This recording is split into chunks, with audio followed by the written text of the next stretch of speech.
Hey everyone, welcome back to the channel. So जैसा कि मैंने बोला था कि मैं आपको केमिस्ट्री इन एवरीडे लाइफ का चैप्टर पढ़ाऊंगी एंड आप इसके साथ साथ नोट्स बनाते जाएं तो आपके शॉर्ट नोट्स मेरे साथ ही रेडी हो जाएंगे। आज हम केमिस्ट्री इन एवरीडे लाइफ का एक टॉपिक पढ़ने वाले हैं जिसका नाम है drugs. Chemistry in everyday life, ये बोर्ड्स के लिए भी नोट्स सफिशिएंट होंगे। सो केमिस्ट्री इन एवरीडे लाइफ में हैं 3 टॉपिक्स। सो पहला टॉपिक है इसमें ड्रग्स। यहाँ पे ड्रग्स का मतलब मेडिसिन से है। उसके बाद नेक्स्ट टॉपिक आता है हमारा केमिकल्स इन फूड। सो इसको भी हम लिख लेते हैं, केमिकल्स इन फूड होगा नेक्स्ट टॉपिक। और उसके बाद थर्ड टॉपिक होगा cleansing agents. Then it will be cleansing agents. This is all about the chapter. सिर्फ ये 3 टॉपिक पढ़ने हैं। आज की video will be dedicated to drugs, where drugs means medicine. Okay, so drugs के अंदर हम आई थिंक 6 सब हेडिंग्स पढ़ने वाले हैं, जिसमें से पहली हेडिंग है हमारी एंटासिड्स। एंटासिड्स का हमें पता है क्या मतलब होता है। जो ये वो दवाइयाँ हैं या फिर वो ड्रग्स हैं जो एसिडिटी के ट्रीटमेंट के लिए यूज़ किए जाते हैं। Treat acidity. Okay, I think मैं बोलूँ और आप लिख लें, उससे भी हो जाएगा। ओके, सो पहले इसमें हम एग्जाम्पल्स देखते हैं। NaHCO3। HCO3 को हम बाइकार्बोनेट पढ़ते हैं, आई थिंक सबको पता होगा। सो NaHCO3 इसका पहला एग्जाम्पल है, यानी सोडियम बाइकार्बोनेट, जो कि प्रेजेंट होता है हमारे इनो में, है ना। सो ये एक माइल्ड बेस है। एसिडिटी क्या होता है, एसिड बढ़ जाता है तो हम क्या करते हैं, उसमें बेसिस देते हैं। तो एक माइल्ड बेस का एग्जाम्पल है सोडियम बाइकार्बोनेट या फिर इनो जिसे हम कहते हैं। इनो तो हम लिखेंगे नहीं, सो हम लिखेंगे सोडियम बाइकार्बोनेट NaHCO3। और दूसरा एग्जाम्पल है इसका MgOH होल ट्वाइस। इसे हम क्या कहते हैं, milk of magnesia. What we call milk of magnesia, MgOH whole twice को कहते हैं। ये सब माइल्ड बेसिस के एग्जाम्पल हैं, माइल्ड बेसिस के। उसके बाद आते हैं थोड़े बेटर वाले, जो हम एक्चुअली मेडिसिन की तरह यूज करते हैं।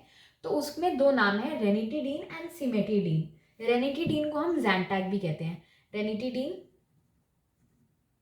And cimetidine. Cimetidine, okay.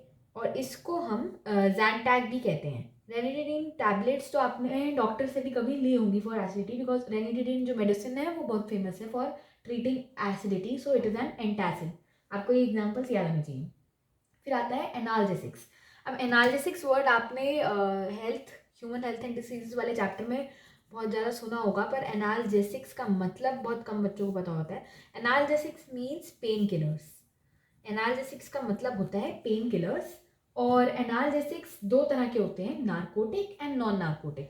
अब नार्कोटिक वर्ड आपने सुना होगा अभी थोड़ा टाइम पहले एनसीबी के लिए। एनसीबी है नार्कोटिक्स कंट्रोल ब्यूरो। अब नार्कोटिक का मतलब क्या होता है, narcotic and non narcotic.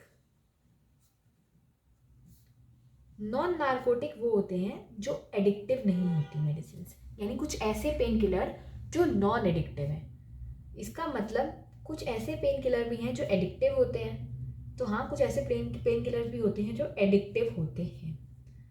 Non narcotic means non addictive and narcotic means addictive. अब नॉन नार्कोटिक वो होंगे जो नॉन एडिक्टिव है, यानी जो माइल्ड पेन के लिए यूज होते हैं।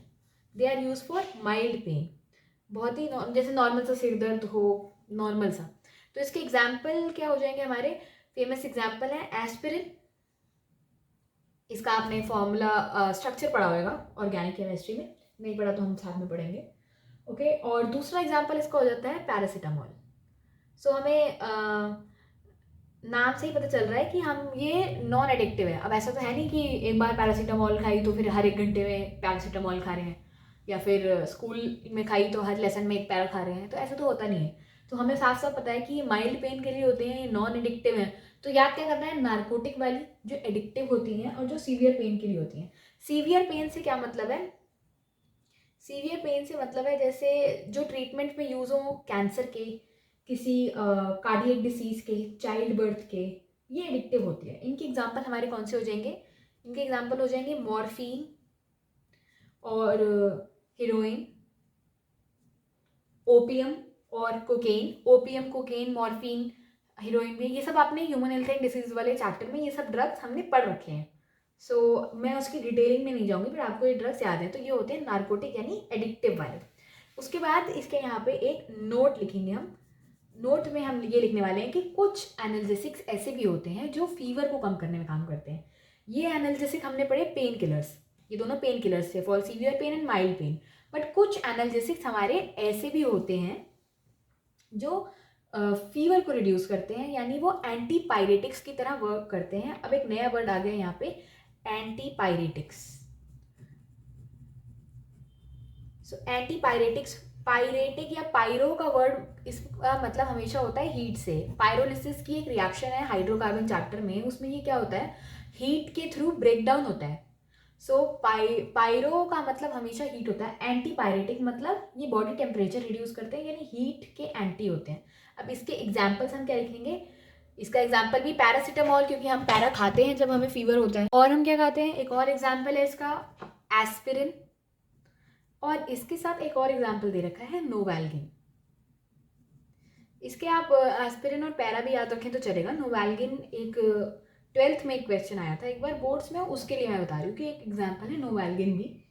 अच्छा, ये नोट सफिशिएंट है आपके बोर्ड्स के लिए भी, मतलब इससे बाहर नहीं आता है जनरली।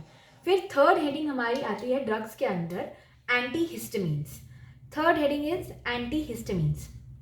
अब हिस्टामीन आपको समझ आ गया होगा, हिस्टामीन वर्ड कहाँ आता है, जब भी हम एलर्जी की बात करते हैं तो हिस्टामीन वर्ड आ जाता है। एंटी हिस्टामीन का क्या मतलब हो जाएगा कि ये एंटी एलर्जिक ड्रग्स हैं। ये कैसे ड्रग्स हैं, एंटी एलर्जिक। अब एलर्जिक डिसीजेस कौन से होते हैं, जैसे कॉमन कोल्ड वगैरह, ये एलर्जिक डिसीजेज होते हैं, इसमें एंटी हिस्टामीन्स यूज किए जाते हैं। और इसका एग्जाम्पल है सेल्डेन, आपको एग्जाम्पल याद रखना है, seldane very important example. Next is tranquilizer. So tranquilizer एक तरह का ड्रग ही है, ट्रैंक्विलाइजर, और इसको हम ऐसे लिखते हैं ट्रैंक्विलाइजर्स, और इसका मतलब होता है ये होते हैं हमारे एंटी डिप्रेसेंट ड्रग्स। ट्रैंक्विलिटी एक वर्ड आपने सुना होगा, ट्रैंक्विलिटी वर्ड बहुत फेमस है इंग्लिश में, ये पीस के लिए यूज किया जाता है। The word tranquility is use for peace. So ये जो होते हैं ये एंटी डिप्रेसेंट्स होते हैं, एंटी डिप्रेसेंट्स। और ये ट्रैंक्विलाइजर्स जो ड्रग्स होते हैं ये स्लीपिंग पिल्स में प्रेजेंट होते हैं, और ये क्या करते हैं, स्ट्रेस, मेंटल इलनेस, एंजाइटी, ये सब को ट्रीट करते हैं। इसका जो एग्जांपल है वो है इक्वानिल, इसका नाम है इक्वानिल। अब इसे हम ऐसे रख सकते हैं, इक्वली सब नील, मतलब सब इक्वली नील लगता है, सब नील लगता है ट्रैंक्विलाइजर्स खा के, एंटी डिप्रेसेंट खा के। जितनी भी टेंशन, जितनी भी एंजाइटी, जो भी स्ट्रेस होता है वो सब नील हो जाता है, यानी जीरो हो जाता है, सब इक्वली नील हो जाता है। इसे इस तरह से याद रखा जा सकता है, इक्वानिल इसका एग्जाम्पल है। फिर आ जाते हैं हमारे एंटीबायोटिक्स। एंटीबायोटिक्स आपने सुने होंगे, they are use for the treatment of various diseases and infections. Definition भी यही लिख सकते हैं कि एंटीबायोटिक्स बहुत सारे उसमें यूज होते हैं, डिसीजेस को ट्रीट करने में यूज होते हैं हमारे। Fifth is antibiotics, fifth is antibiotics. अब एंटीबायोटिक्स हमारे 3 तरह के होते हैं। एक होता है broad spectrum antibiotics, broad spectrum. कुछ होते हैं नैरो स्पेक्ट्रम, नैरो स्पेक्ट्रम, और कुछ होते हैं limited spectrum, limited spectrum antibiotics. अब ब्रॉड स्पेक्ट्रम एंटीबायोटिक्स से क्या मतलब है कि ये एंटीबायोटिक्स बहुत सारे डिसीजेस के अगेंस्ट इफेक्टिव होंगे, they will be effective against many diseases. So broad से यहाँ पे मतलब है कि मैनी डिसीजेस। और इसकी और एक डेफिनेशन होती है कि they are effective against gram positive as well as gram negative bacteria. Gram positive, gram negative bacteria आपने क्लास 11th में पढ़ा होगा, बेस्ड अपॉन सम टेस्ट जो वो पास करते हैं उन्हें gram positive and gram negative bacteria कहा जाता है। अगर आपको वो नहीं आता है तो आप सेल चैप्टर में पढ़ लेना, आई थिंक हाँ सेल चैप्टर में ही है ये, सेल चैप्टर में क्लास 11th में पढ़ लेना।